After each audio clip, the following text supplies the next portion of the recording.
Bestie, sigurado ka pang pupunta ka talaga sa Baguio?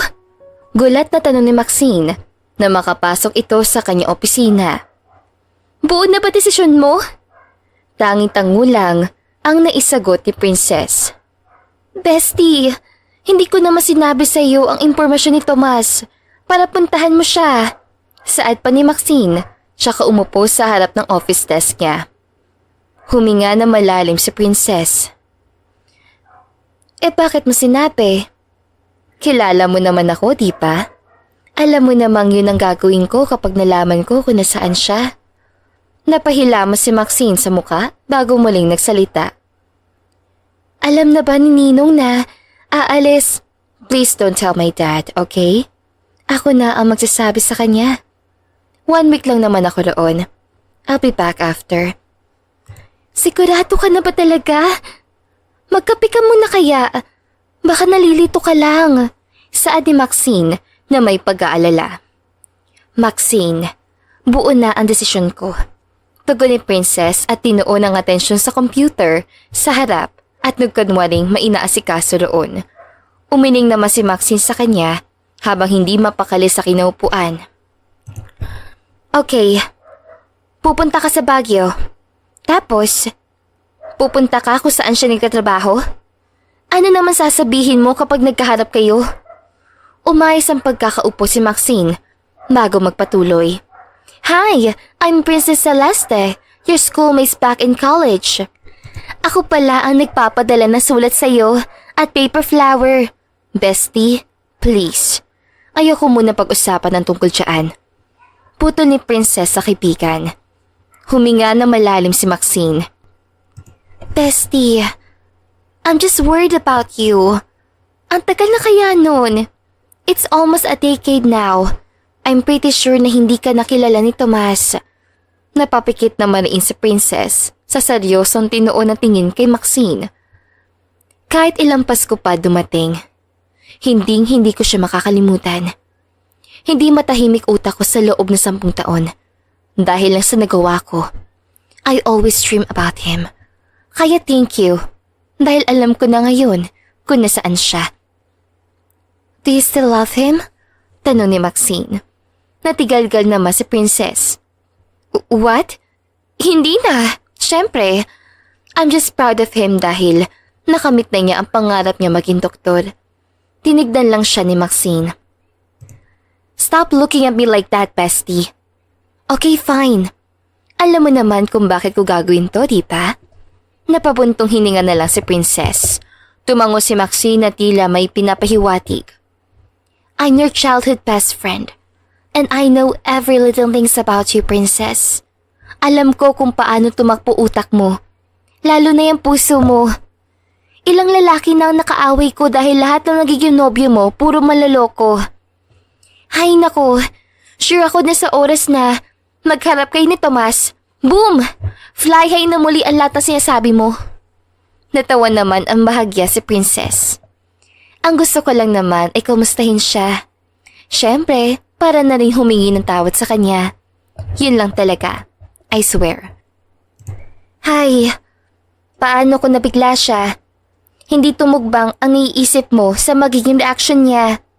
What if your expectations are far away from the reality? I mean, kapag nalaman niyang totoo, hindi naman niya alam na ikaw yung bestie, wala akong pake.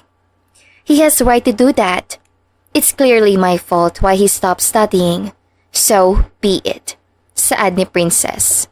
1 linggo nakalipas, nakahanda na si Princess para sa kanyang pag-alis. Tinapon niya ang lahat ng trabaho hanggang sa mga susunod na araw na mawawala siya. Binili niya na rin sa kanyang sekretarya na ikansela muna lahat ng schedule niya. Kasalukuyang nasa bus na ngayon si Princess patungong Baguio. Gusto niyang umuwi na lang at kalimutan ang kwento ng kaibigan niya. Pero alam niya sa sariling hindi na siya pwedeng atrasan pa ang pagkakataong iyon. Kinabukasan na ng umaga nang huminto ang bus sa terminal. Sa babaan ay maraming tricycle at taxi na naghihintay ng customer roon para ihatid ang mga turista na mamasyal. Sumakay siya sa taxi at nagpahatid na muna sandali sa hotel kung saan siya nagbook ng kwarto para sa 1 linggo. 1 oras mahigit ang tinagal ng biyahe bago marating ang nasabing hotel. Bumaba na siya at hindi niya mapigilan mamangha sa ganda ng paligid. All the design there are unique and aesthetic. Na makapasok si Princess sa hotel, nag-check-in na siya at tumuloy sa kwartong inakupa. Ilang minuto na lang siya nagpahinga roon at inayos ang mga gamit pagkatapos ay muling bumaba para tumungo sa restaurant, hindi kalayuan mula sa kanyang tinutuluyan. "Good morning, ma'am." Nakangiting bati sa kanya ng waitress doon. Kinantihan naman niya ito ng ngiti. "Table for 2 po ba, ma'am?" Bigla naman natulala si Princess na marinig iyon. Kinabahan siya bigla na maalala kung bakit nga ba naroon. No, mag-isa lang po ako." Utal niya sagot. "Great, follow me, ma'am." Nakangiting tula ng waitress kahit pa nakasimangot na siya. Sinundan ni Princess kung saan siya dadalhin ng waitress at hindi naman siya nabigo dahil sa ganda ng pwesto na binigay nito sa kanya. Kinuha ni Princess ang menu at saka nag-order ng breakfast. Nang matapos, kinuha na muna niya ang isang pocketbook. Muling naramdaman ni Princess ang kaba nang maalala si Tomas. Ilang saglit pa ay dumating na ang order niya. Nagsimula na siyang kumain. Nang matapos, inayos na niya ang kanyang gamit. Pagkatapos ay lumabas. Naglakad ng kaunti si Princess mula sa paradahan ng mga tricycle at nagsimula na siyang magpahatid sa hospital kung saan nagtatrabaho si Tomas bilang isang ganap na doktor. Wala pang 1 oras nang matuntun ni Princess ang hospital at nagpa siya na itong pumasok sa loob. Isa yung publikong ospital. Tumambad sa kanya ang ilang pasyente roon. May mga ilang nurse rin na tumatakbo at tila ba mahinahabol na oras. "Excuse me, ma'am. May hinahanap po ba kayo?" Napakurap naman si Princess nang lingunin niya iyon. Inayos niya ang sarili at tiningala ito at hindi niya mapigilan matulala. "Ma'am?" Ha? Utal na tanong ni Princess habang nananalangin na sana'y hindi siya nito makilala. "May hinahanap po ba kayo?" Tanong ng doktor sa kanya. Natulala lang si Princess habang iniimbestiga kung totoo ba ang kanyang nasarapan. Si Thomas Claudio kasi yun at hindi siya maaaring magkamali. Bahagyang gumilit si Princess para tignan ang kaliwang leeg nito. Na makumpirma, tamang si Thomas nga ang kaharap niya ngayon dahil sa peklat ito sa leeg dahil sa isang aksidente. "Are you okay, ma'am?" Natatawan tanong ng doktor sa kanya habang sinilip pa ang likuran kung saan siya tumingin. Alanganing tumango si Princess. May dinalaw lang akong kaibigan, Doc." Binaling ni Princess ang kwartong nasa gilid at sinundan naman ang tingin niyo ni Tomas. Isa yung silid na may 8 kama at isa lang ang pasyenteng naroon. "I see." Tinignan ni Tomas ang hawak niyang folder at hinarap si Princess. "Let me check here kung okay na ba ang kaibigan mo." Saad nito. "By the way, ako pala ang doktor niya." Wala namang nagawa si Princess kung hindi tumabi sa gilid para bigyan daan ng doktor. Tulalang sinundan niya ito ng tingin habang nakasunod papasok sa isang silid. "Thank God, dumating ka na." Panimula ng doktor. Napakurap si Princess dito. "Kilala mo?" Bulong niya na hindi natuloy dahil hinarap siya nito. "Simula kasi nandalhin siya dito noong nakaraan. Wala pa ni isang kamag-anak niya ang pumunta. Mabuti na lang dumating ka na." Nagpapatuloy ng doktor. Nakaluwag naman ng hininga si Princess. Akala niya ay siya na ang tinutukoy nito. Ang pasyente pala. Binaling ni Tomas ang atensyon sa pasyente at tila may ginawa doon. Sabi naman ng isang concerned citizen na nagdala sa kanya dito, nakita na lang nila si Sir na wala ng malay.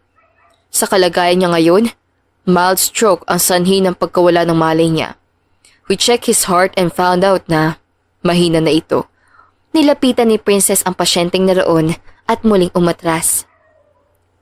"Don't worry, ma'am. Okay na siya ngayon. Kailangan niya lang magpahinga. Maybe in another day, pwede na siyang i-release." Paliwanag ng doktor. I think kailangan ko na rin umuwi. Bulong ni Princess pero rinig yun ng doktor. Are you sure, ma'am? Hindi mo na po ba hihintayin siya na magising muna?